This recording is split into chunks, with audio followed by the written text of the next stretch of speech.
Okay students, तो हमने पिछले क्लास में फीफो मेथड कवर किया था। फीफो मेथड में हमने ये पढ़ा था कि फीफो मेथड एक्चुअली में कैसे काम करता है, फीफो मेथड में मटेरियल की वैल्यूएशन कैसे होता है, what are the advantages of FIFO method and what are the disadvantages of FIFO method. Okay, FIFO method कब सुइटेबल है, ओके, एंड फीफो मेथड कब सबसे खराब रिजल्ट हमें परफॉर्म करता है। ठीक है, उसके साथ साथ हमने एक क्वेश्चन भी सॉल्व किया था सीए में मैट का, जो कि फीफो मेथड के रिलेटेड था। Right sir. अब हम क्या करेंगे, अब हम बात करेंगे हमारी दूसरे मेथड के बारे में, जो है last in fast out method. Short में इसे लीफो मेथड भी बोला जाता है। ओके, इस मेथड का जो फुल फॉर्म है वो क्या है, last in fast out method. अब ये बेसिकली ये मेथड क्या बोलता है, फीफो में क्या होता था, जो भी मटेरियल स्टोर में सबसे पहले आते थे ना, वो सबसे पहले इशू किया जाएंगे। यानी कि जैसे वो अराइव होंगे, जिस सीक्वेंस में वो आए होंगे ना, उसी सीक्वेंस में हम क्या करेंगे, उन्हें इशू करेंगे। जो भी स्टोर में जिस सीक्वेंस में आया होगा उसी सीक्वेंस में उसे हम इशू करेंगे। लेकिन लीफो मेथड क्या बोलता है, लीफो मेथड बिल्कुल उसका ऑपोजिट है। लीफो मेथड ये बोलता है कि जो भी मटेरियल सबसे पीछे आए ना, सबसे बाद में आए हैं, वो फास्ट इशू किया जाएंगे। यानी कि जो लास्ट में आएगा वो सबसे पहले इशू किया जाएगा अंडर लीफो मेथड। ओके, सो क्या बोलता है ये method sir, it is a method of pricing issue of material on the basis of assumption that the item of the last batch or lot purchase are the first to be issue। ये बोलता है कि पहले हम उसे issue करेंगे जो कि स्टोर्स में सबसे लास्ट में आया है। Right, therefore under this method the price of the last batch or lot are used for the pricing of the issue until it is exhausted and so on। Okay, बहुत ही simple है कि sir हम FIFO में जो भी करते थे ना, उसका उल्टा यहाँ पे करेंगे लीफो में। ठीक है, फीफो में हम जो भी प्रोसीजर फॉलो करते थे उसका सेम प्रोसीजर हम करेंगे यहाँ पे लीफो में, बट उल्टा। ओके, यानी कि जो सबसे पहले आएगा वो सबसे बाद में इशू किया जाएगा, जो सबसे लास्ट में आएगा वो पहले इशू किया जाएगा। सपोज जो सबसे लास्ट में आया, जो लॉट सबसे लास्ट में आया है, हम उससे ज्यादा का मटेरियल इशू कर रहे, तो उसके बाद उसके प्रीसीडिंग जो सबसे लास्ट में आया होगा उससे हम क्वांटिटी ले लेंगे। Okay sir. सो यहां पे एक चीज आपको ध्यान रखना है, that is during the inflationary period और a period of rising price the use of the LIFO would help to ensure that the cost of the production determined on the above basis is approximately the current one. Okay, LIFO method में basically क्या होता है, जो product होता है, product में कौन सा मटेरियल का कॉस्ट चार्ज किया जाता है जो मार्केट में रिसेंटली चल रहा है। ठीक है, सपोज हमने 3 टाइप के रॉ मटेरियल खरीदा है, at a rate of 10, at a rate of 15 और एट ए रेट ऑफ 20। अभी मार्केट में 20 रुपीज वाला रेट चल रहा है। ठीक है, तो लिफो में हम क्या करेंगे, फीफो में हम 10 रुपीज वाला को इश्यू करते थे।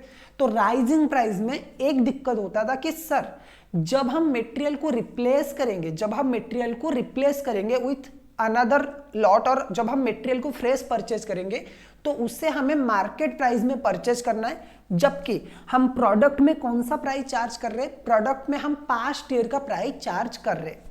लेकिन लिफो में ये जो बेनिफिट है ये एक मिलता है कि हम लास्ट वाला लॉट को पहले इशू करेंगे। यानी कि जो भी आपका मार्केट प्राइस है, मार्केट प्राइस अगर 20 है तो हम मार्केट प्राइस के बराबर प्राइस में, market price either market price और नियर टू मार्केट प्राइस के रेट में हम क्या करेंगे, प्रोडक्ट को कॉस्ट चार्ज करेंगे। तो प्रोडक्ट का कोई नुकसान नहीं होगा, क्योंकि प्रोडक्ट का क्या होगा, जब प्रोडक्ट चार्ज किया जाएगा, जब प्रोडक्ट मार्केट में जाएगा, ऑलरेडी मार्केट में मटेरियल की कॉस्ट की वजह से प्रोडक्ट का भी कॉस्ट इंक्रीज हो चुका होगा, तो हमें कोई इसमें इंपैक्ट नहीं आएगा। बिल्कुल sir. This method is also useful especially when there is a feeling that due to the use of FIFO or average method the profits shown and the tax paid are too high। अगर कभी भी किसी organisation को ये लगता है कि उन लोगों ने FIFO मेथड फॉलो किया है या फिर वेटेड एवरेज या फिर सिंपल एवरेज मेथड फॉलो किया है एंड उसकी वजह से प्रॉफिट ज़्यादा शो कर रहा है, या फिर प्रॉफिट और इसकी वजह से उन्होंने ज़्यादा टैक्स पे किया है, तो इन दैट केस आप LIFO मेथड फॉलो कर सकते हो। इसकी वजह से आपका क्या होगा, टैक्स कम आ जाएगा क्योंकि ये प्रॉफिट कम शो करेगा। बिल्कुल सर, क्या क्या FIFO मेथड के LIFO मेथड के क्या क्या एडवांटेजेस है देख लेते एक बार। ओके, LIFO मेथड के ना 3-4 एडवांटेजेस है। पहला एडवांटेजेस है cost of the material issue will be either nearer to and or will reflect the current market price. Thus the cost of the goods produced will be related to the trend of the market price of a material. Such a trend in the market price enables the matching of the cost of production with the current sales revenue. ये simply ये बोलता है कि sir material हम current market price में या फिर near to current market price में इशू कर रहे हैं, तो इससे हमें ये फायदा होगा कि मार्केट में अभी जो मार्केट में ट्रेंड चल रहा है ना, हमारी कॉस्ट उसी के हिसाब से चलेगा, सो दैट हमें ज्यादा इंपैक्ट नहीं आएगा। कंपटीटर भी हमारा प्राइस इंक्रीज करेगा तो हम भी प्राइस इंक्रीज करेंगे, क्योंकि हम मार्केट रेट को फॉलो कर रहे, मार्केट ट्रेंड को फॉलो कर रहे, right. The use of the method during the period of rising price does not reflect undue profit in the income statement as it is under the fast in fast out और average method. जब price rising price है तो FIFO में क्या होता है, सबसे कम वाला जो होता है ना वो हम शो करते हैं। क्यों, तो यहाँ पे देखो, जैसे कि अगर राइजिंग प्राइस है, जैसे प्राइस बढ़ रहा है, पहले 10 था, फिर 15 हुआ, फिर 20 हुआ, फिर सपोज 25 हो गया, तो FIFO में हम क्या करेंगे, FIFO में हम क्या करेंगे, सबसे पहले जो परचेज किया था 10 रुपए में, कॉस्ट को उसी में रिकॉर्ड करेंगे। तो ये एक दिक्कत वाला बात है। क्यों, क्योंकि यहाँ पे एक तो प्रॉफिट हमें एक्चुअली शो नहीं हो रहा है, एक बुक प्रॉफिट है लेकिन एक एक्चुअल प्रॉफिट है, और दोनों बहुत ही अलग अलग है। ठीक है, LIFO में क्या होगा, हम जो भी मार्केट में चल रहा है उसी रेट में फोकस करेंगे, उसी रेट में शो करेंगे, सो तो हमें रियल प्रॉफिट मिलने वाला है। Okay, in the case of falling price, profit tends to rise due to lower material cost, yet the finished product appear to be more competitive under market price. ये बोल रहा है कि और एक चीज भी है, जब फॉलिंग प्राइस आएगा, जब प्राइस रिड्यूस होता जा रहा है ना, तो उस टाइम पे भी हम क्या करेंगे, प्राइस जब रिड्यूस हो रहा है तो हम क्या करेंगे, मार्केट में हम क्या करेंगे, कॉम्पिटिटिव प्राइस के हिसाब से अपीयर कर सकते हैं। In the case of falling price tends to due to rise of the lower material cost, yet finish product appear to be more comparative and are market price. Basically FIFO method जो है वो falling price के time पे suitable है, and LIFO method जो है वो rising price के टाइम पे सुइटेबल है। तो आपको यहाँ पे MCQ के लिए यहाँ पे मार्क करना है, MCQ आ सकता है कि LIFO मेथड कब सुइटेबल है, जब राइजिंग प्राइस होगा। LIFO मेथड जो राइजिंग प्राइस है, जो फॉलिंग प्राइस है, उस टाइम पे अच्छा परफॉर्म नहीं करेगा, क्योंकि उस टाइम पे FIFO मेथड अच्छा परफॉर्म करेगा। Okay sir. उसके बाद over a period the use of the LIFO helps to iron out the fluctuation in the profit. LIFO method में क्या होता है कि प्रॉफिट थोड़ा सा कम शो होता है रादर देन FIFO मेथड। तो इसी वजह से LIFO मेथड अगर बार बार आप फॉलो करते हो तो आपकी जो प्रॉफिट में फ्लक्चुएशन है वो क्या हो जाएगा, स्टेबल हो जाएगा। तो ये एक अच्छी पॉजिटिव साइन है।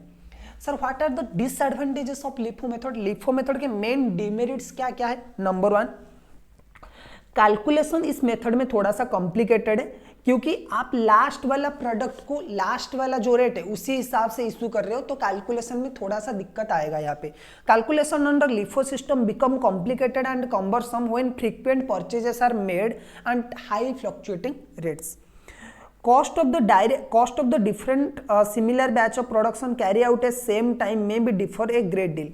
जैसे मैंने FIFO में भी बताया था आपको, क्योंकि यहाँ पे आप डिफरेंट प्राइस के हिसाब से मटेरियल इशू कर रहे हो, तो जो भी सेम प्रोडक्ट होगा ना वो डिफरेंट बैच के लिए कॉस्ट डिफरेंट आएंगे, अगर मटेरियल की जो कॉस्ट है वो चेंज हो रहा है।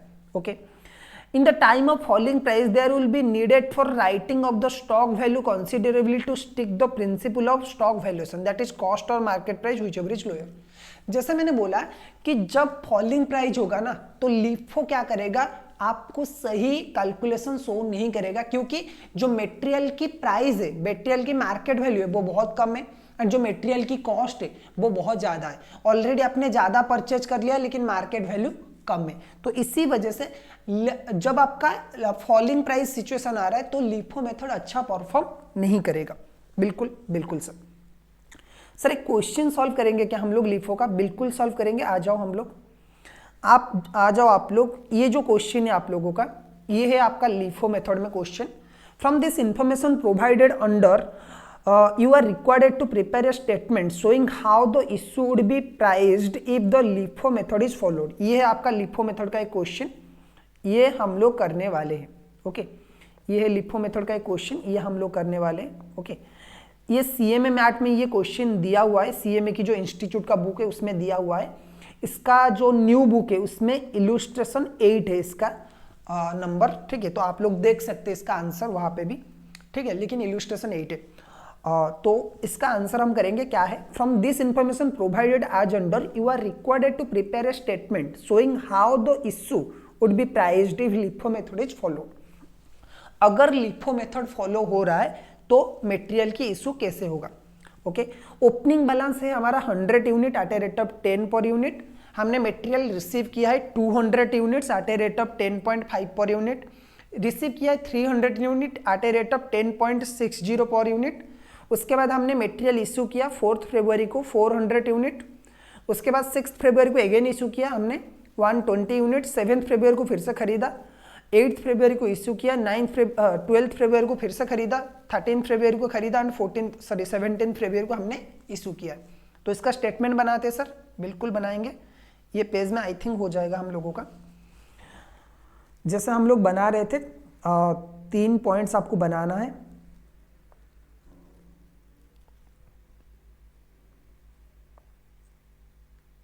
ओके,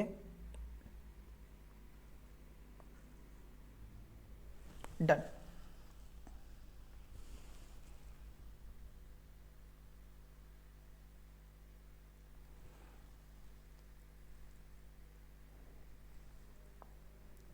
एक हम ले लेंगे डेट का कॉलम, एक लेंगे quantity,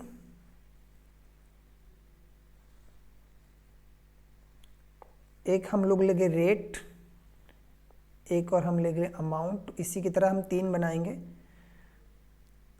rate, quantity, amount.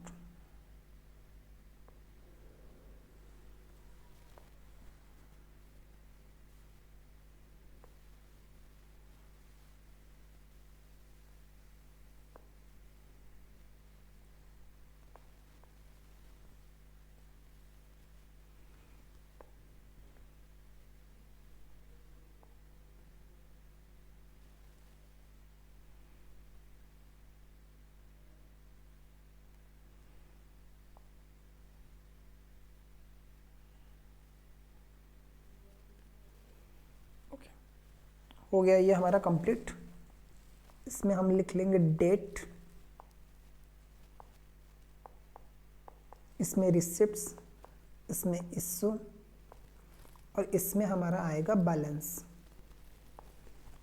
Okay, date, receipt, issue, balance, right. इसमें आपका रहेगा क्वांटिटी, इसमें आपका रहेगा रेट और इसमें आपका आएगा अमाउंट। ठीक है, ये दोनों पे आप दोनों ही जगह पे रुपीस का सिंबल दे देना। ओके, ये आ जाएगा क्वांटिटी, ये आ जाएगा आपका रेट और ये आ जाएगा आपका अमाउंट। सिमिलरली यहाँ पे क्वांटिटी, रेट और amount, quantity, rate, amount, right. So date हम डालेंगे, पहला डेट है आपका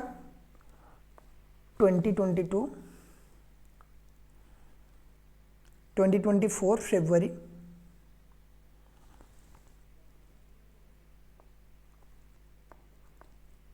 फरवरी पहले डेट में सर हमारा स्टॉक कितना है सर, ओपनिंग बैलेंस है हमारा स्टॉक है 100 units at a rate of 10, यानी कि ये कितना आएगा सर 10,000 आपका आ जाएगा। सॉरी 10,000 कैसा आएगा 1,000, सॉरी 1,000 आपका आएगा। ओके, पूरा ही मिटा लेते हैं, दोबारा लिखेंगे लास्ट में। Okay, 1000 clear. उसके बाद 2 फरवरी को, फरवरी 2 को हमने परचेज किया है 200 यूनिट्स, तो हमने रिसीव किया है 200, हमारा प्राइस कितना है 10.50, ठीक है। सो ये सर कितना आ जाएगा 2100 आ जाएगा, ओके। कैलकुलेटर कर लेना आप लोग। सो ये पहले आएगा 100 यूनिट, उसके बाद आएगा 200 यूनिट, तो ये आपका आएगा 10 और ये आपका आएगा 10.50, ठीक है। तो ये आपका आएगा 1000 और ये 2100, डन। उसके बाद फरवरी 3 में अगेन हमने रिसीव किया है 300 units at a rate of 10.60, okay. इसका कॉस्ट कितना आएगा सर 3180, कैलकुलेटर अगर करोगे आप लोग, ओके। और अगर हम इशू में डालें तो कितना हमारा बैलेंस आ जाएगा टोटल 100, 200, 300, सो ये आएगा 10, ये आएगा 10.50, ये आएगा 10.60, सो ये आपका आएगा 1000, ये आएगा 2100, ये आएगा 3180, राइट सर, ओके। उसके बाद आपका आएगा फरवरी 4 में हमने क्या किया है सर, हमने इशू किया है, हमने कितना सारा इशू किया है, हमने 400 यूनिट इशू किया है। तो हमारा लास्ट इन लास्ट आउट है, यानी कि पिछला जो सबसे लोअर है वो पहले आएगा 300 यूनिट, सॉरी, उसके बाद हमारा आएगा 100 यूनिट जो कि आपका आएगा इससे, सो ये आएगा 10.60 एंड एक आएगा 10.50, ठीक है। तो ये आपका आएगा 3180 और एक आएगा 1050, राइट सर। तो हमारा सर बैलेंस बच कितना जाएगा, बच जाएगा आपका 100 और एक 100 एक बचेगा 10 के हिसाब से, यानी कि 1000 और एक आएगा 10.5 के हिसाब से, यानी कि 1050, ये दोनों आपके बच जाएंगे। बिल्कुल सर, ओके।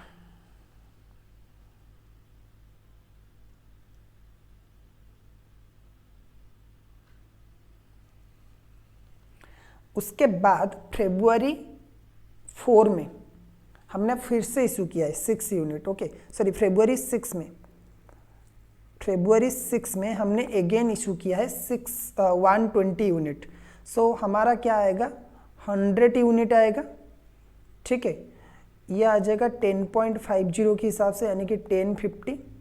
उसके बाद आपका आ जाएगा 20 units at a rate of 10, यानी कि 200, ओके। सो आपका बैलेंस जो बच जाएगा वो आएगा 80 एट ए रेट ऑफ 10, यानी कि 800 आपका आ जाएगा कॉस्ट। बिल्कुल सर, ओके। उसके बाद चलते 7 फरवरी को, फरवरी 7 में सर हमने कितना इशू किया है, फरवरी 7 में हमने रिसीव किया है 400 units at a rate of sir कितना है 11, यानी कि 4400 आपके पास आया, राइट, कॉस्ट लगा है आपका। सो आपका ये कितना है 80 एट ए रेट ऑफ 10, यानी कि 800, और ये आपका 411 के हिसाब से, यानी कि 4400, ओके। तो आपने रिसीव किया है। फिर 8 को आपने इशू किया है फरवरी 8 को आपने कितना इशू किया है सर 200 यूनिट। सो जो लास्ट आएगा उसी के हिसाब से इशू करेंगे, इससे ही इशू करेंगे, यानी कि 11, यानी कि 2200। सॉरी ये वाला ब्लैक में हो गया, सॉरी रेड में हो गया, थोड़ा सा इरेज कर लेता हूँ उसे।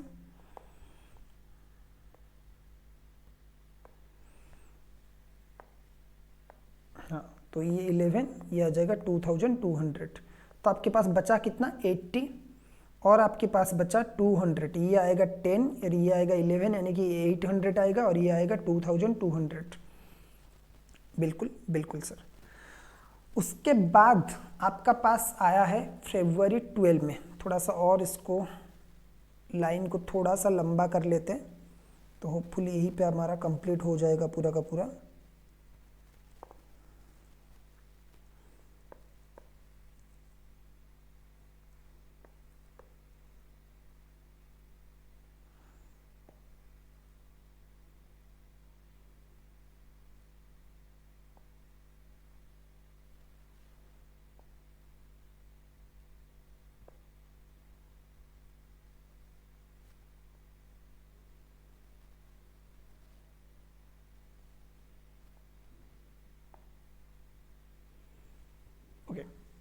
ये हो गया हमारा। सो हमारा जो नेक्स्ट इशू वाला डेट है वो है February 12। ओके, February 12 में हमने 300 यूनिट्स परचेज किया है, 300 unit at a rate of 11.40। Okay, so ये आएगा कितना, कॉस्ट आएगा इसका 3420। राइट। सो हमारा पास स्टॉक कितना आ जाएगा 80, 200 एंड 300। सो ये है 10, ये 11, ये 11.40। सो ये आएगा 800, ये आएगा 2200 और ये आएगा 3420। उसके बाद 13 पे आपने और एक रिसीव किया है February 13 पे आपने 200 रिसीव किया है। सो 200 एट ए रेट ऑफ 11.50। बहुत ही आसान क्वेश्चन था ये, रिलेटिंग टू इसका प्रीवियस वाला जो क्वेश्चन था। तो ये आ जाएगा 2300। ओके, और अगर हम बैलेंस में डालें तो 80, 200, 300 and again 200।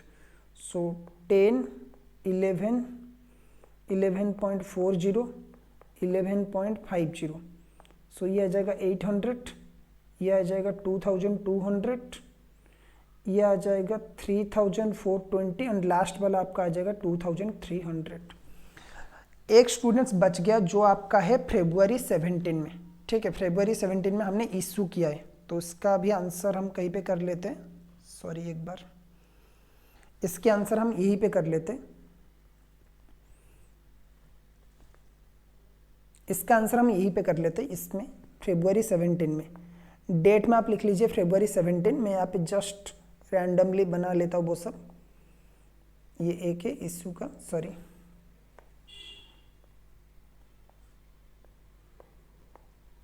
Okay, so February 17 में हमने इशू किया है। कितना इशू किया है सर? 400 यूनिट्स। सो ये जो 400 यूनिट्स है वो कैसे इशू होगा, एक बार हमारा लास्ट वाला देख लेते हैं। पहले 200 है, उसके बाद इसका 200 जाएगा जो हमारे लास्ट में स्टॉक है, इसका जाएगा 200 और इसका जाएगा 200। ओके, सो हम ऐसे लिख सकते हैं 400 को 200, ये लास्ट वाला मैं थोड़ा सा रेड में लिख लेता हूँ, सॉरी नहीं ब्लैक में ही लिखूंगा। 200 at a rate of 11.50, 200 at a rate of 11.40। Right, ये है 2300, ये 2280। ओके, तो सर हमारे पास स्टॉक कितना बचा एक बार देख लेते। ये तो पूरा का पूरा खत्म हो गया, इसमें 100 बचा है और 80, 200 एंड 100। ठीक है, तो वैल्यूएशन कर लेते फटाफट। हमारे पास स्टॉक कितना बचा है? 80 बचा है, 200 बचा है एंड 100 बचा है। 80 कितना बचा है? At a rate of 10। ये आपका बचा है एट ए रेट ऑफ 11 और ये बचा है एट ए रेट ऑफ 11.40। सो ये है आपका 800, ये है आपका 2200 और ये है आपका 1140। So this is your and answer. Okay, तो आपके पास वैल्यू कितना है? इतने का वैल्यू है क्लोजिंग स्टॉक।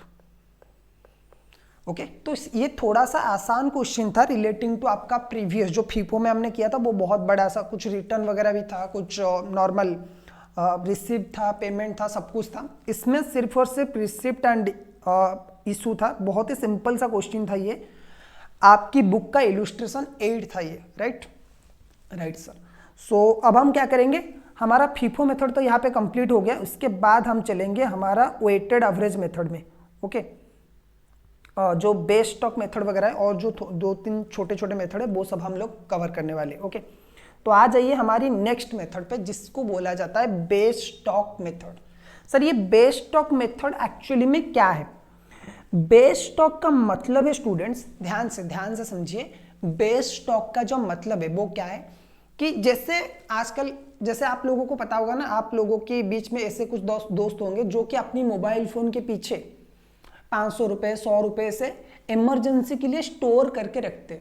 ठीक है, ऐसे कुछ फ्रेंड्स होंगे या फिर आप में से भी बहुत सारे बच्चे होंगे जो कि मोबाइल फोन के पीछे हम पैसे रखते। क्यों रखते हैं? इमरजेंसी के लिए। हम ऐसा बोलते हैं ना, ये सिक्योरिटी के लिए है, हम इसे कभी खर्च नहीं करेंगे, जब भी जरूरत पड़ेगा सबसे ज्यादा तब खर्च करेंगे। सपोज हमारा वॉलेट खो गया है, अगर गलती से फोन खो गया तो वो पैसा भी जाएगा, फोन भी जाएगा, तो वो अलग बात है। लेकिन जब भी आपके पास पैसा नहीं होगा, जब आपके पास गूगल पे, फोन पे ये सब काम नहीं कर रहा है, तब आप उस पैसे को खर्च करेंगे, राइट।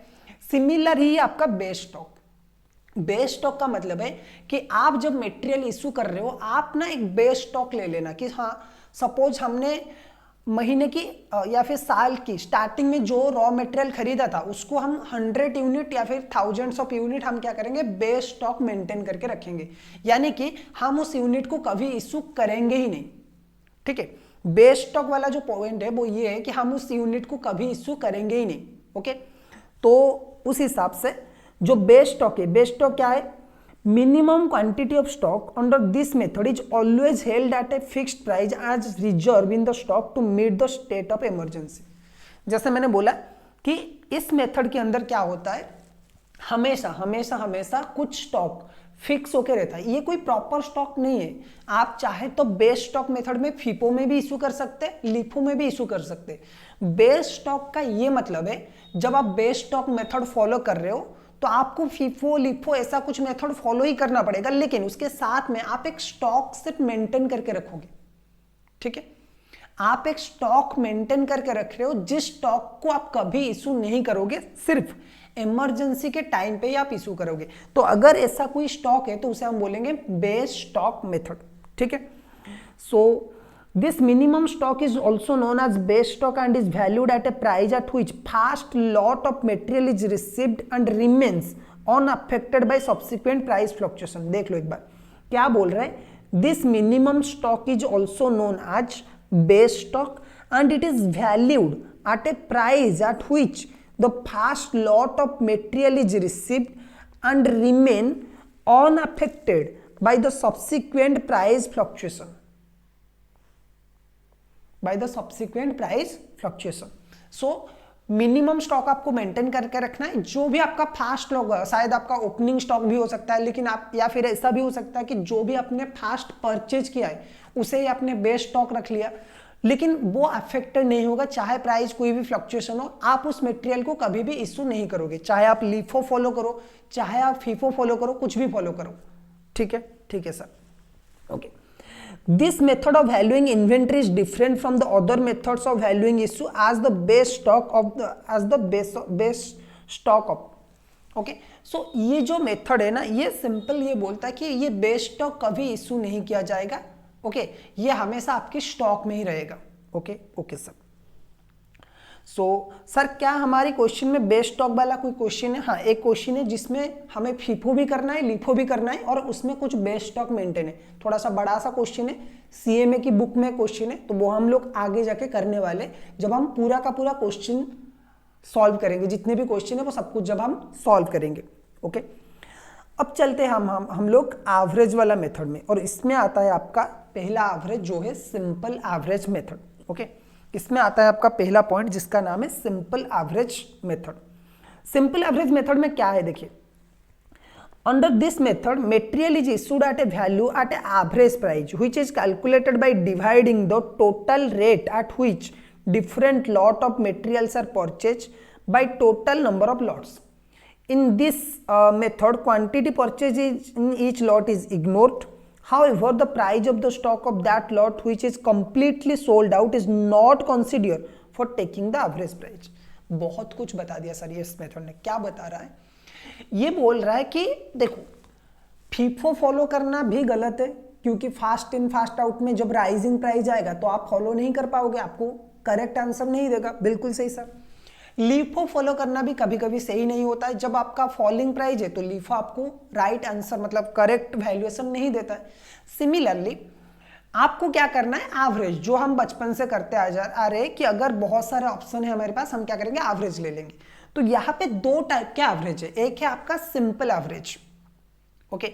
सिंपल एवरेज क्या बोलता है, सपोज मैं एक एग्जांपल लेता हूं। पहले हमने क्या किया, 100 यूनिट, सॉरी, पहले हमने क्या किया, 100 यूनिट परचेज किया एट ए रेट ऑफ 10, फिर हमने और 100 यूनिट परचेज किया at a rate of 12, okay. फिर हमने और भी परचेज किया 200 यूनिट, और भी हमने परचेज किया 200 unit at a rate of 11, okay, बिल्कुल। अब हमें इशू करना है, हमें इशू करना है 250 यूनिट्स। तो सर रेट कौन सा ले, सर फीफो होता तो आप क्या करते, पहले 10 ले लेते, फिर उसके बाद 100 इसका ले लेते, फिर इसका 50 ले लेते। बिल्कुल सही सर। लिफो होता तो हम उल्टा करते, इसका पूरा 200 ले लेते, इसका 100 ले लेते, इसका 100 बोल रहे हो, इसका 50 ले लेते, बाकी जो बचा वो बैलेंस। लेकिन सिंपल एवरेज यहाँ पे क्या कर रहा है, सिंपल एवरेज ये बोलता है कि आपको इश्यू प्राइस क्या लेना चाहिए, जितना भी आपका लॉट है, आपका कितना लॉट है, फर्स्ट ये पहला लॉट है, ये दूसरा लॉट है और ये आपका तीसरा लॉट है, राइट। आपका जितना भी लॉट है ना, उन सारे लॉट्स की प्राइस आप ले लीजिए। मतलब हम लेंगे 10, उसके बाद 12, उसके बाद 11, ठीक है, divided by number of lot. कितने लॉट है, 3 लॉट है, तो डिवाइड बाय ये कर लीजिए, ये कितना आ रहा है 33 डिवाइडेड बाय 3 यानी कि 11। यानी कि सिंपल एवरेज में आपको क्या करना है, सिर्फ और सिर्फ प्राइस की जो भी एवरेज है वो निकालना है और उसी प्राइस में आपको इशू करना है। बहुत ही सिंपल है सर, बिल्कुल सर बहुत सिंपल है, राइट राइट। सो ये क्या बोल रहा है, तो एक बार चलिए देख लेते हैं हम लोग क्या बोल रहा है ये फॉर्मूला। ये बोल रहा है under this method material issued are valued at average price which is calculated by dividing the total rate at which different lot of materials are purchased by total number of lots। आपके जितने भी material के prices है, जितने भी lot के prices है, वो ले लीजिए, डिवाइड बाय कर लीजिए नंबर ऑफ लॉट्स में, right right. In this method quantity purchase in each lot is ignore. ये सबसे इंपॉर्टेंट पॉइंट है कि क्वांटिटी जो परचेज हो रहा है ना वो इग्नोर किया जाएगा, उसको हम ध्यान नहीं देंगे, हम सिर्फ प्राइस की एवरेज निकालेंगे, right sir, right। However, the price of the stock of that lot which is completely sold out is not considered for taking the average price। एक चीज आपको सर याद रखना है कि जो भी प्राइस हमने कंप्लीटली, जो भी मटेरियल हमने कंप्लीटली इशू कर लिया है, उसको हम क्या करेंगे, कंसीडर नहीं करेंगे फॉर कैलकुलेटिंग एवरेज।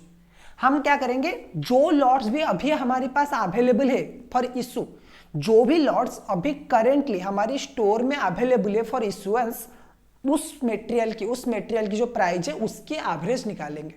बिल्कुल सर, बिल्कुल। तो सर थोड़ा सा इसका एडवांटेजेस भी बता दीजिए, अच्छाई भी थोड़ा सा बता दीजिए और थोड़ा सा बुराई भी कर लीजिए इसका।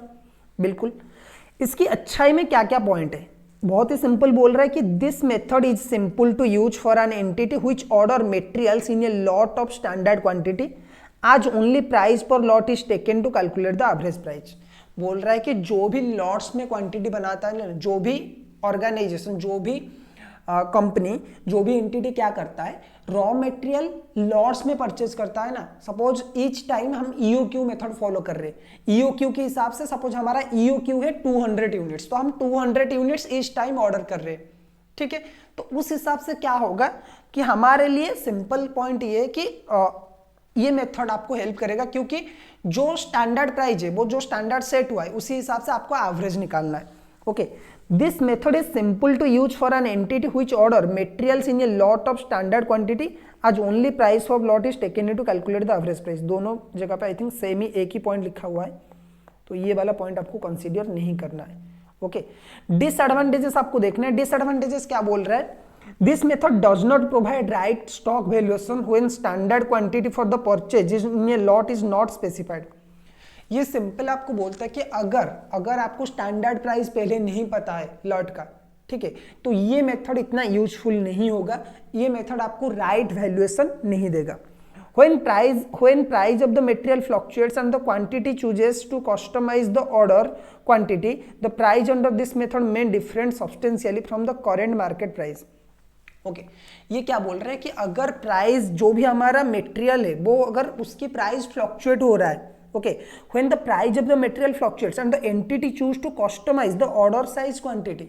ओके, हम ये मेथड कहाँ पे सर बेस्ट है, जहाँ पे आप सिमिलर क्वांटिटी, मतलब एक लॉट में अगर सपोज 100 यूनिट्स है एक लॉट में, और आप ईच टाइम एक ही लॉट मंगा रहे हो और प्राइस अलग अलग स्टैंडर्ड प्राइस के हिसाब से आ रहा है, तो ये मेथड हेल्पफुल है। लेकिन जहाँ पे मार्केट की, जहाँ पे जो प्राइस है ना वो ऊपर, मतलब ऊपर नीचे हो रहा है, जहाँ पे प्राइस अप डाउन हो रहा है, तो उस केस में क्या होगा, आप क्वांटिटी भी उसी हिसाब से एडजस्ट करोगे। सपोज मैं ऑर्डर कर रहा था 100 unit at a rate of 15, लेकिन अभी मार्केट में 100 units at a rate of 9 मिल रहा है, तो सर मैं 100 क्यों खरीदूंगा, मैं ज्यादा खरीद लूंगा।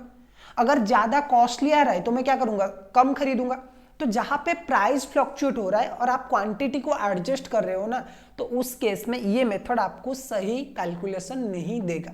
ठीक है, ठीक है सर। इसका कोई क्वेश्चन है क्या? बिल्कुल है ना, इसका भी एक क्वेश्चन है जो हम लोग सॉल्व करने वाले हैं। इसका भी एक क्वेश्चन है जो हम लोग सॉल्व करने वाले हैं। वो क्वेश्चन आपका कहाँ गया? ओके, ये है आपका क्वेश्चन। ओके, ये है आपका question. Prepare a statement showing the price issue. Prepare a statement showing, यहाँ पे थोड़ा सा स्पेलिंग गलत है। Prepare a statement showing the price of the issue on the basis of simple average and weighted average. दोनों हम solve करने वाले हैं। सिंपल एवरेज भी सॉल्व करेंगे सर और वेटेड एवरेज भी सॉल्व करेंगे। ठीक है, तो पहले सिंपल एवरेज सॉल्व करेंगे, फिर उसके बाद वेटेड एवरेज सॉल्व करेंगे। सो डाटा किसके रिलेटेड है? फरवरी के रिलेटेड है, फरवरी 2024 के रिलेटेड। परचेज हमने किया 100 unit at a rate of 10, फिर से हमने परचेज किया at a rate of 200 units. हमने इशू किया 250 यूनिट्स, राइट। फिर हमने परचेज किया 1050, फिर हमने परचेज किया 1080 यूनिट्स। ओके, फिर हमने इशू किया 200 यूनिट्स, बिल्कुल ओके। फिर हमने इशू किया 200 यूनिट्स, फिर हमने परचेज किया 100 यूनिट्स, उसके बाद हमने इशू किया 150 यूनिट्स। बस इतना ही है सर। ठीक है, तो हम करते हैं पहले question simple average.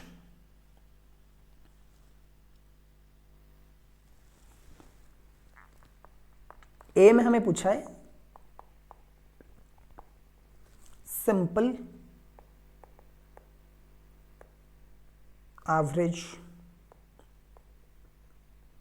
Method. Simple average method पूछा है ए में हमें, तो बहुत ही सिंपल मेथड है ये simple average method. Stores ledger account हम बनाएंगे, stores ledger account, stores ledger account under simple average method. वही हमें 3 कॉलम बनाना है जो हमारा फेवरेट है। स्टूडेंट्स, प्रेजेंटेशन बहुत मैटर करता है, तो आप एग्जाम में स्केल वगैरह कैरी करिए और अच्छे से प्रेजेंट करिए, क्योंकि सिंपल आपको बहुत सिंपल कैलकुलेशन करना है, लेकिन आपको 7 मार्क मिलेगा। जो हमने पिछले वाला लिफो वाला क्वेश्चन किया वो बहुत ही सिंपल था और आपको 7 मार्क मिलने वाला है। ज्यादा लॉजिक इसमें नहीं है, हर कोई ये आंसर कर सकता है, राइट।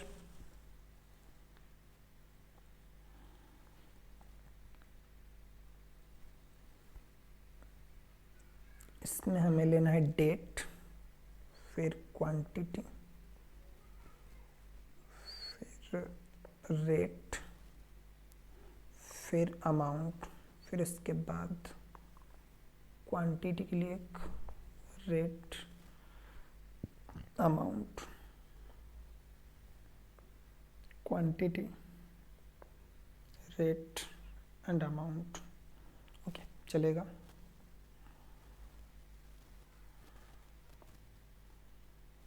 ओके, थोड़ा सा और बड़ा कर लेते सर, बाद में हमें ये नहीं करना पड़े।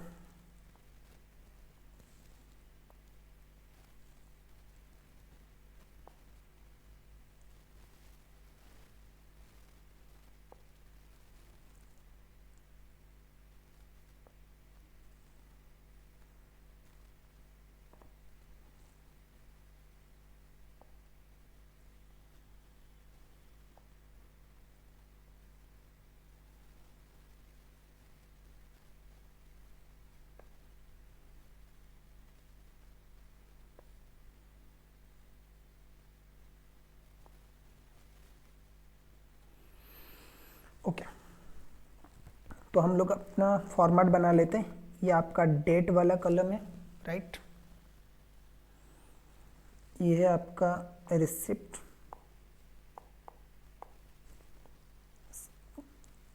ये है आपका इशू,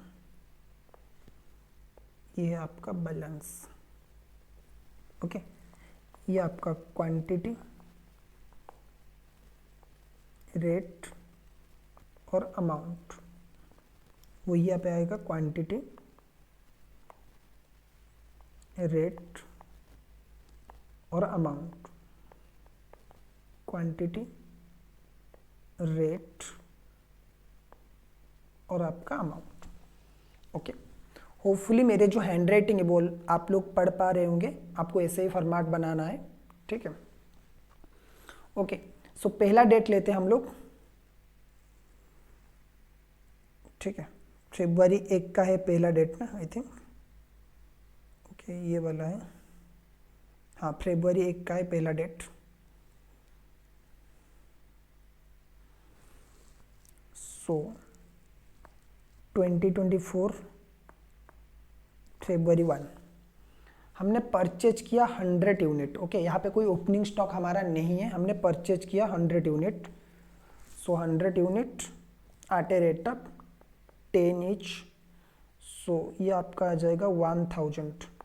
सो सर स्टॉक में कितना आएगा, 100 unit 10 each eight a rate of 1000।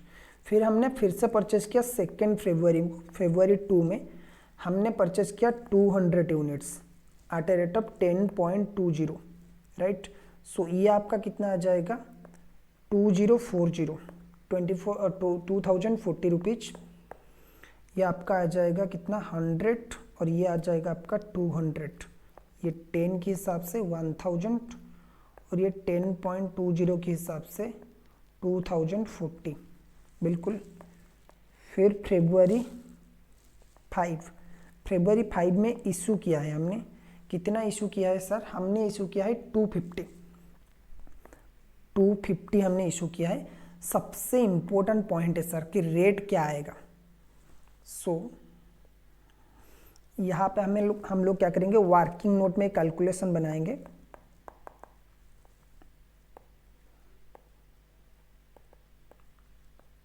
Calculation of simple average price,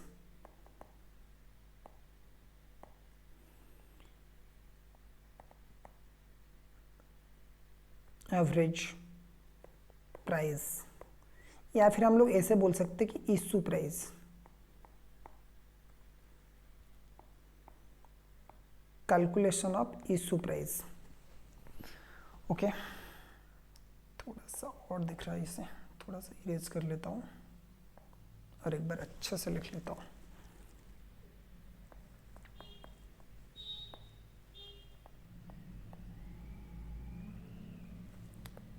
average price और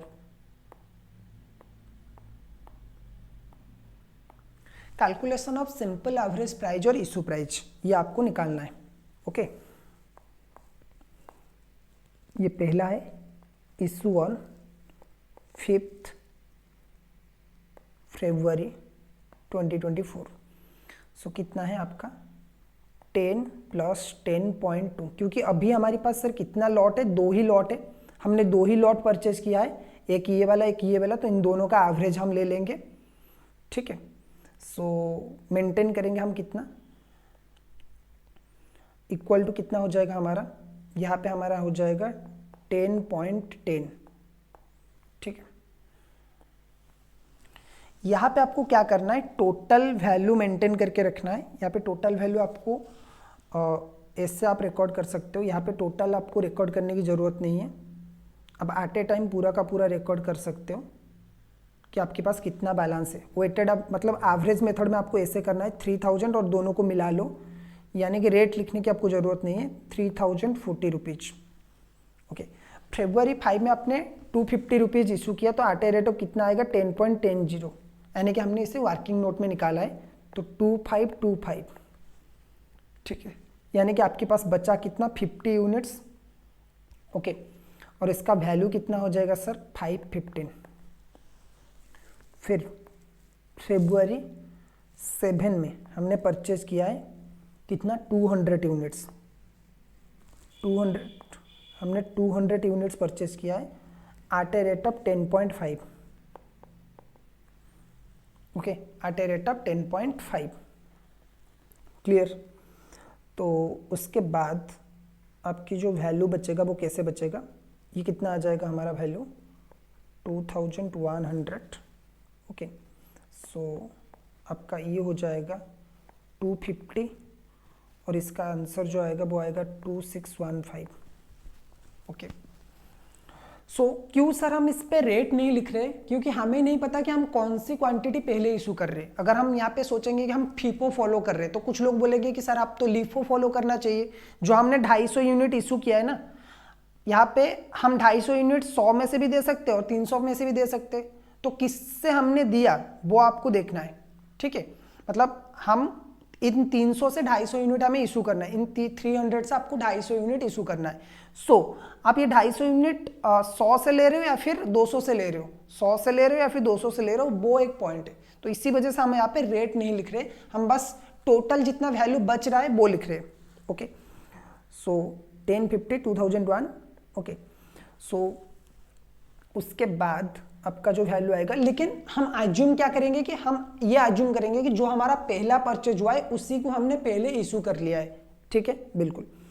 ये आपका टोटल आ गया वैल्यू। उसके बाद फरवरी 10 में कितना हुआ है परचेज हुआ है, अगेन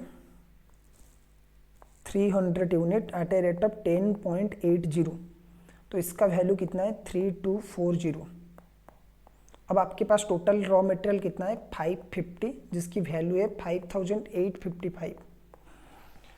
ओके, तो उसके बाद हमने इशू किया है फरवरी 13 में।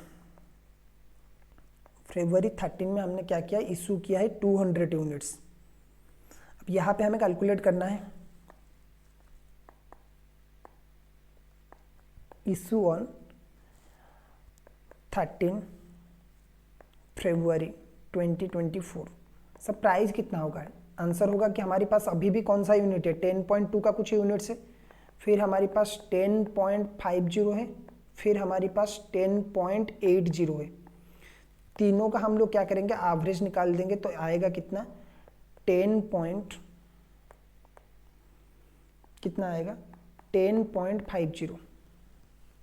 ओके, हमारा ये जो इशू प्राइस आ जाएगा वो आ जाएगा 10.50, और ये रेट कितना हो जाएगा हमारा, ये हमारा आ जाएगा 10.50 के हिसाब से 2100, राइट। ओके, तो यहाँ पे हमारा यूनिट्स कितना बच जाएगा 350, और बैलेंस कितना आ जाएगा हमारा 3755। ओके, उस हिसाब से हमारी ये जो पहले जो 50 यूनिट था ना, पहले हमने क्या किया, इशू किया 250 यूनिट, उसके बाद हमारा वैल्यू बचा 50 यूनिट का। ओके, उसके बाद हमने जो ये इशू किया है ना 200 यूनिट में से हमने क्या किया, इशू करके पूरा का पूरा ख़त्म कर लिया इस 50 को और 150 को। अब हम दोबारा इशू करेंगे। दोबारा हमारा जो इशू होगा वो होगा फरवरी 15 में। फरवरी 15 में हमने फरवरी 18 में हमने दोबारा इशू किया है 200 यूनिट। सर यहाँ पे कितना रेट होगा, देखो हमारे पास अब आज के डेट में ये 200 यूनिट इशू करने से पहले कितना क्वांटिटी था 550 का, जिसमें क्या क्या सर आते थे, 550 में आपका आता था एक 50 यूनिट का जो कि था 10.2 के हिसाब से, एक था 200 यूनिट जो कि था 10.5 के हिसाब से, और एक था 300 यूनिट जो कि था 10.80 के हिसाब से। ओके, 10.80 के हिसाब से। अब हमें कैलकुलेट करना है कि तो इसमें से जो भी हमने 200 यूनिट इशू किया है, ऑलमोस्ट हम क्या करेंगे, ये जो 50 यूनिट है इससे पहले हमने इशू किया होगा, उसके बाद ये जो 200 है उसमें से हमने 150 इशू किया होगा। तो अब ये जो 200 दोबारा हम इशू कर रहे हैं उसका वैल्यूएशन कैसे आएगा, इशू ऑन 18 फरवरी 2024। इसका इशू सर कैसे होगा, हम इसके लिए कैलकुलेट करेंगे 10.50 प्लस 10.80, ओके, डिवाइडेड बाय 2। ये आ जाएगा 10.65, ठीक है। क्योंकि ये जो 10.2 वाला है ना, ये तो पूरा का पूरा कंज्यूम हो चुका है, और हमने यही पढ़ा था कि जो भी लॉट पूरा का पूरा कंज्यूम हो जाएगा उसकी प्राइस हम कैलकुलेशन में नहीं लेंगे, ठीक है। 10.65। सर क्या हम ऐसा अज्यूम करेंगे कि हमेशा ये फास्ट वाला जो प्रोडक्ट होता है वो पहले इशू हो जाता है? हाँ बिल्कुल, आपको ऐसा अज्यूम करना है कि ऑलमोस्ट वेटेड एवरेज में भी जो सिंपल एवरेज है उसमें भी आपको फीपो वाला जो यूनिट है वो फॉलो हो रहा है, यानी कि जो पहले क्वांटिटी आया होगा वो पहले इशू हो जा रहा है। बिल्कुल बिल्कुल सर। इस हिसाब से ये कितना आएगा 2130। आपके पास अब बचेगा कितना 150 यूनिट एट रेट ऑफ 1625। बिल्कुल, उसके बाद आपका एक इशू हुआ है 20th में, 20th फरवरी, February 20 में आपने एक इशू किया है। ओके, February 20 में आपने एक इशू किया है, बिल्कुल February 20 में। तो कितना अपने February 20 में हमने एक परचेज किया है 200 unit at a rate of 100 unit हमने परचेज किया है, 1 minute, 100 unit at a rate of 11, so यानी कि 1100। ओके, तो आप अभी आपके पास ये कितना आ जाएगा 250 और ये कितना आ जाएगा 2725, बिल्कुल। और लास्ट में हमने इशू किया है कितना 25 फरवरी को, 25 फरवरी को हमने इशू किया है 150 यूनिट, 150 यूनिट हमने इशू किया है। तो इसका वैल्यूएशन हम कैसे करेंगे, बहुत ही सिंपल है। 4th को इशू में हम ले लेंगे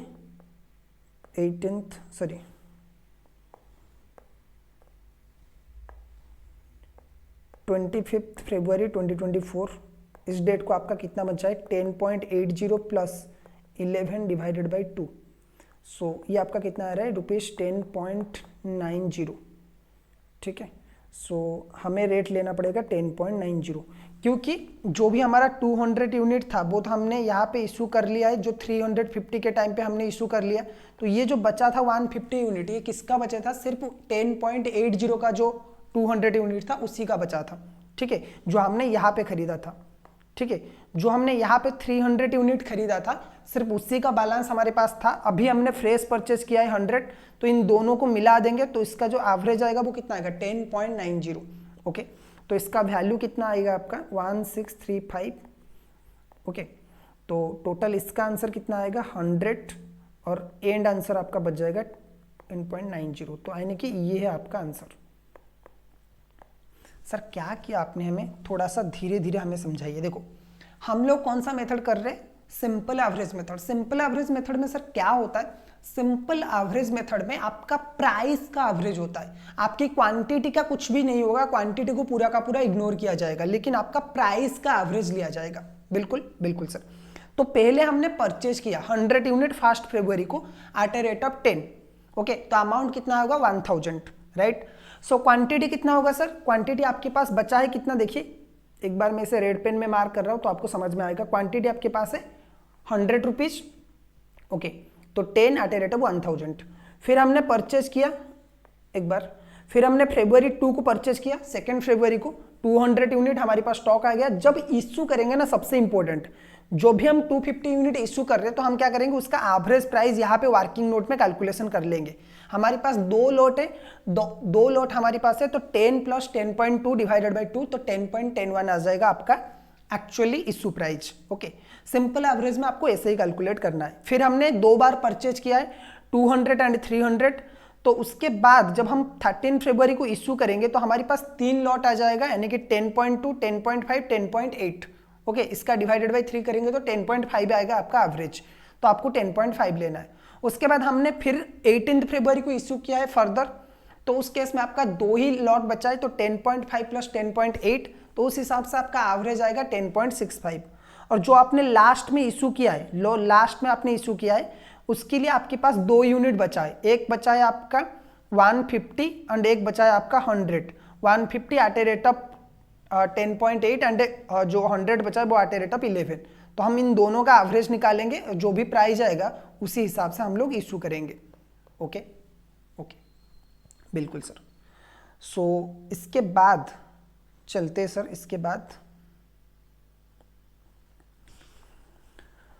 इसके बाद हम चलते और एक मेथड की तरफ, जो हमारा लास्ट मेथड है, जिसका नाम है वेटेड एवरेज मेथड। ओके, अब ये जो मेथड है ना, ये मेरे हिसाब से सबसे लॉजिकल मेथड है, ये मेरे हिसाब से सबसे लॉजिकल मेथड है। क्यों सर, ऐसा क्यों है लॉजिकल, क्योंकि ये क्या करता है, ये क्वांटिटीज को भी मिक्स करता है। ये जो इशू प्राइस है ना, इशू प्राइस आपका कैसे निकालेगा, देखिए एक बार एक एग्जांपल लेता हूं। सपोज मैंने पहले 100 यूनिट परचेज किया एट ए रेट ऑफ 10, फिर मैंने और 100 यूनिट परचेज किया एट ए रेट ऑफ 11, फिर मैंने 200 यूनिट परचेज किया एट ए रेट ऑफ 12। तो ये क्या करेगा, क्वांटिटीज को भी ऐड करेगा, वैल्यू को भी ऐड करेगा। और मैंने अगर इशू किया है, ठीक है, सपोज 200 यूनिट्स, तो इसका प्राइस कितना आएगा सर? ये बोल रहा है आपको पहले इनकी वैल्यू निकालना है। आपका टोटल वैल्यू कितना है 1000 प्लस उसके बाद कितना होगा 1100, फिर उसके बाद कितना आएगा 2400, डिवाइड कर लीजिए और टोटल यूनिट आपका कितना है 400। आप इसमें डिवाइड कर लीजिए जो आपका रेट आता है। तो मैंने क्या किया, मैंने वैल्यू को भी ले लिया और मैंने क्वांटिटीज को भी ले लिया। ठीक है, मेरे पास टोटल 400 क्वांटिटी के आइटम्स है। ठीक है, 400 क्वांटिटीज के टोटल आइटम्स है जिनकी वैल्यू कितना है सर? जिनकी वैल्यू बहुत ही सिंपल है। एक का वैल्यू है 1000 रुपये, 100 यूनिट का 1000 रुपये है, 100 यूनिट का 1100 है और बाकी जो 200 यूनिट है उनका 2600 है। टोटल मेरा कितना वैल्यू आ रहा है सर? 4500, इतना मेरा वैल्यू आ रहा है, राइट। तो इसको डिवाइड करके 400 में हम ये कर लेंगे, मतलब डिवाइड कर लेंगे, तो आपका वैल्यू कितना आ जाएगा? आपका वैल्यू आएगा, ठीक है, आपका वैल्यू बहुत ही सिंपल है 11.25, ये आपका वैल्यू आ जाएगा। ओके, 11.25 ये आपका वैल्यू आ जाएगा, मतलब इशू प्राइस आ जाएगा। आपका टोटल वैल्यू है 4500, आपके पास टोटल क्वांटिटी कितना है 400, तो एवरेज, इससे बोलते हैं वेटेड एवरेज। और ये बहुत ही लॉजिकल है क्योंकि जो भी रॉ मटेरियल हमारे पास आया हमने उससे सपोज मिक्स कर लिया।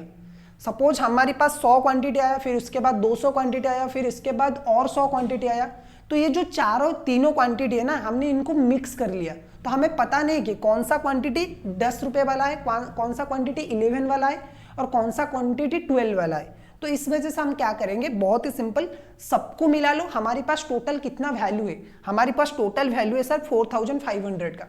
ठीक है, हमारे पास टोटल वैल्यू है 4500 का। हमारे पास क्वांटिटी कितना है 400 का। तो डिवाइड कर लो 4500 डिवाइडेड बाय 400, तो आपका जो भी अमाउंट आएगा वो आपका वैल्यू है। बिल्कुल बिल्कुल सर। ओके, सो क्या बोलता है ये मेथड, एक बार देख लेते हैं हम लोग।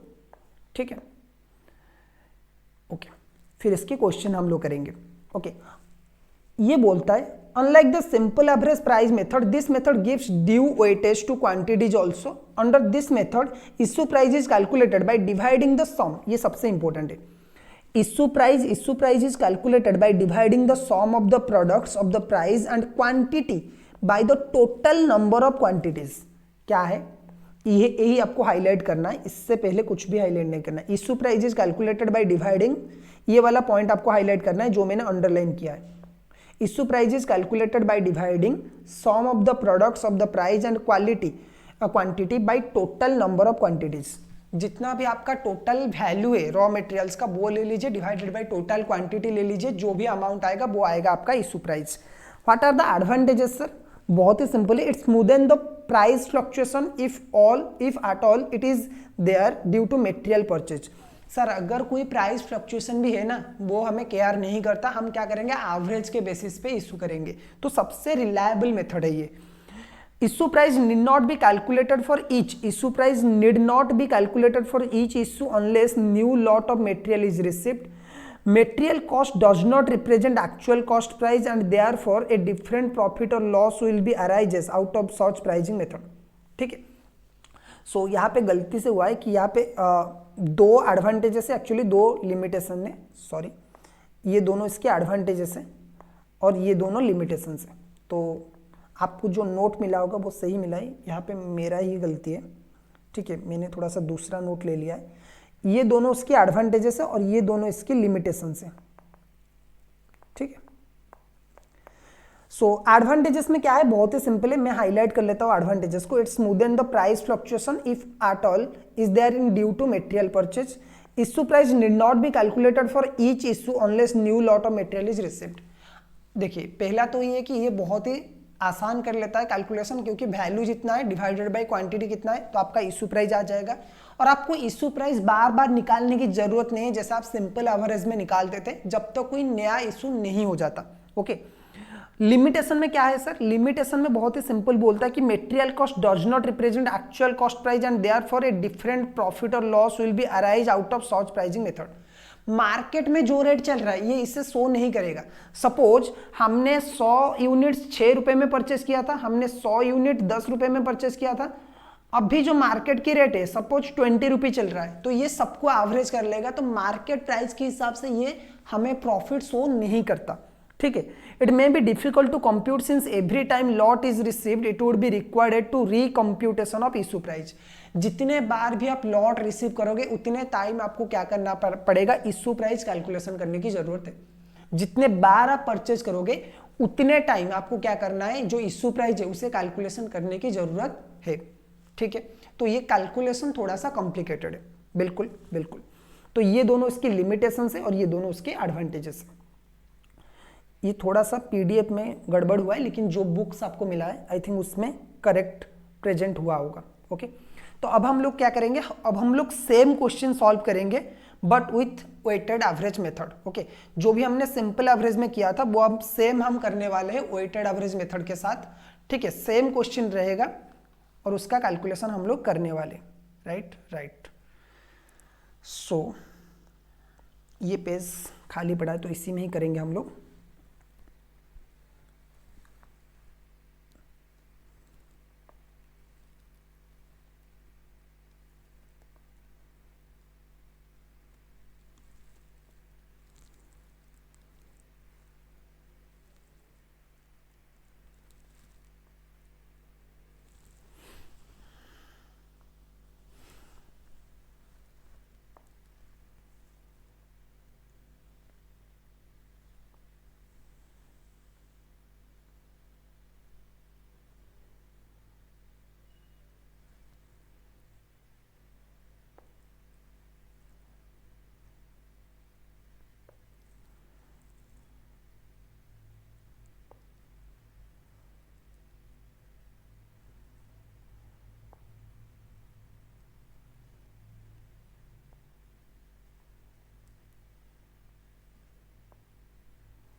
ओके, सो ये आपका डेट है, ये आपका है रिसिप्ट है,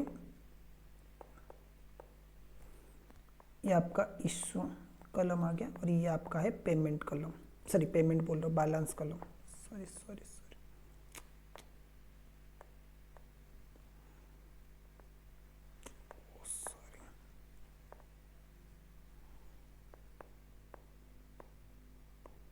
बैलेंस। ये आपका क्वांटिटी, ये आपका रेट और ये आपका अमाउंट। यहाँ पे भी वही आएगा, क्वांटिटी, रेट और amount, quantity, rate, amount. Okay, so यहाँ पे लिख लेते हैं, हमारा ये पॉइंट बी था।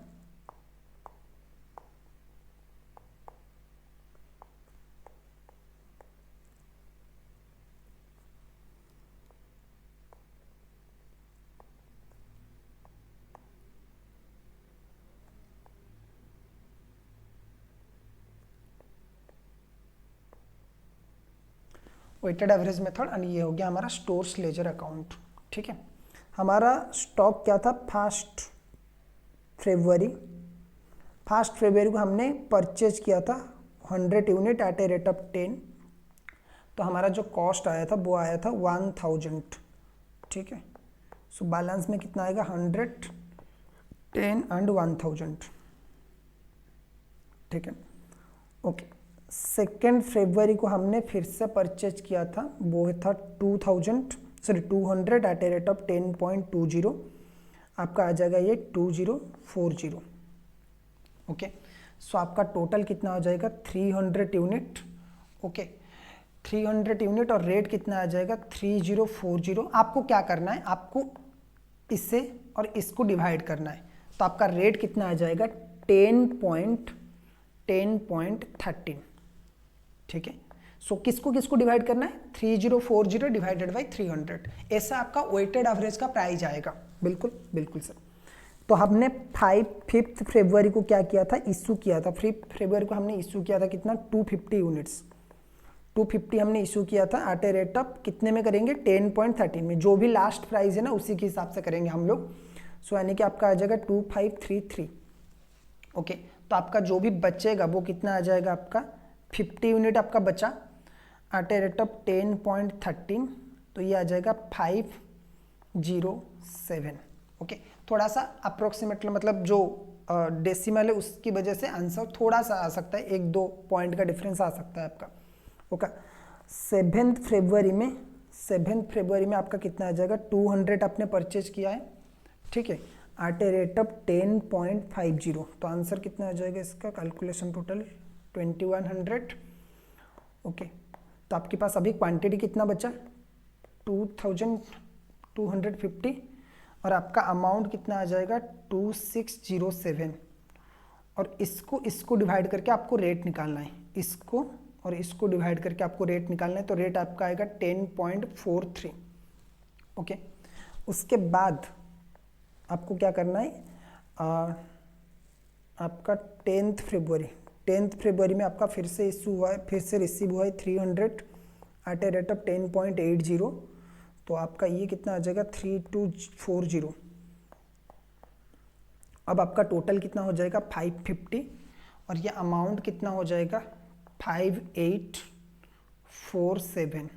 सो इसका अगर हम एवरेज निकालेंगे तो कितना आएगा 10.63, ठीक है, बिल्कुल। उसके बाद इशू के लिए आपका आएगा 13 फरवरी में आपने कितना इशू किया है सर, 200 यूनिट सर हमने इशू किया है। कौन सी रेट में हम लोग इशू करेंगे, 10.63 में।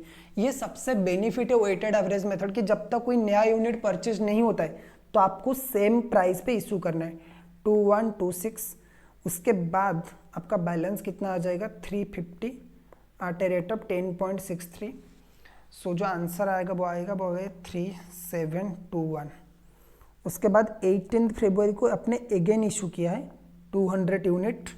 सो यहाँ पे भी आपका सेम ही प्राइस रहेगा, क्योंकि कोई फर्दर इशू नहीं हुआ है। अगर फर्दर इशू कुछ नहीं होता है तो प्राइस चेंज नहीं होगा। सो यहाँ पे भी वही रहेगा 2126, और आपके पास बचेगा 150 unit at a rate of 10.63। तो ये आ जाएगा आपका 1595। आंसर में थोड़ा सा चेंजेस हो सकता है आप लोगों का, क्योंकि अगर डेसिमल में थोड़ा सा ऊपर नीचे आपने किया है, ठीक है। मैं यहाँ पे जो बुक का आंसर है वो फॉलो कर रहा हूँ, राइट। उसके बाद आपका आएगा 20 फरवरी में आपने क्या किया है, 100 यूनिट परचेज किया एट ए रेट ऑफ 11, तो ये आ जाएगा 1100 का। ओके, आपका कॉस्ट हो जाएगा 250 का, और प्राइस कितना हो जाएगा 2695। तो अगर इसका एवरेज हम निकालेंगे तो आएगा 10.78, ठीक है। सो 25 फरवरी को हमने इशू किया है 150 यूनिट का, तो ये कितने में आएगा 10.78 के हिसाब से आएगा, तो आपका आएगा 1617। सो आपके पास बचेगा 100 unit, okay, at a rate of 10.78, तो आंसर आ जाएगा 10178। ओके, सो ये है आपका answer for weighted average method. ये थोड़ा सा सिंपल भी है और लॉजिकल भी है rather than simple average method, क्योंकि यहाँ पे आपका जो स्टॉक है, हमने क्या किया, हमने बैलेंस में क्या किया है सर, हमने बैलेंस निकाला कैसे, हमारे पास जितना वैल्यू है डिवाइडेड बाई जितना हमारे पास क्वांटिटी है। तो वैल्यू और क्वांटिटी को हमने डिवाइड कर लिया, हमारी जो रेट आया वही रेट आया, उसी रेट पे हम इशू करेंगे। तो ये ज़्यादा लॉजिकल है रादर देन आपका जो नॉर्मल मेथड है सिंपल एवरेज वाला, उससे ज़्यादा लॉजिकल है। ओके, सो हमने आज 3 मेथड्स आई थिंक इस क्लास में कवर कर लिया। एक है लिफो, पिछले क्लास में हमने फीपो कवर कर लिया था, यहाँ पे LIFO, simple average, weighted average, इतना ही हमने कवर किया। आपकी एग्जाम में नॉर्मली इतना ही मेथड आता है, लेकिन हम और कुछ छोटे मोटे मेथड से जिसके बारे में भी बात करेंगे, जिसके क्वेश्चन आंसर हम लोग सॉल्व करेंगे। उसके बाद हम लोग जो टोटल मटेरियल की जो क्वेश्चन है वो सब कुछ सॉल्व करेंगे, कैसे पिछले साल में क्या क्या क्वेश्चन आपका आया था एग्जाम में वो सब कुछ सॉल्व करेंगे, और जो बच्चे कुछ थ्योरीज है उसे भी हम क्या करेंगे, कवर करेंगे। ठीक है, so till then tata bye bye. आज के क्लास में बस इतना है।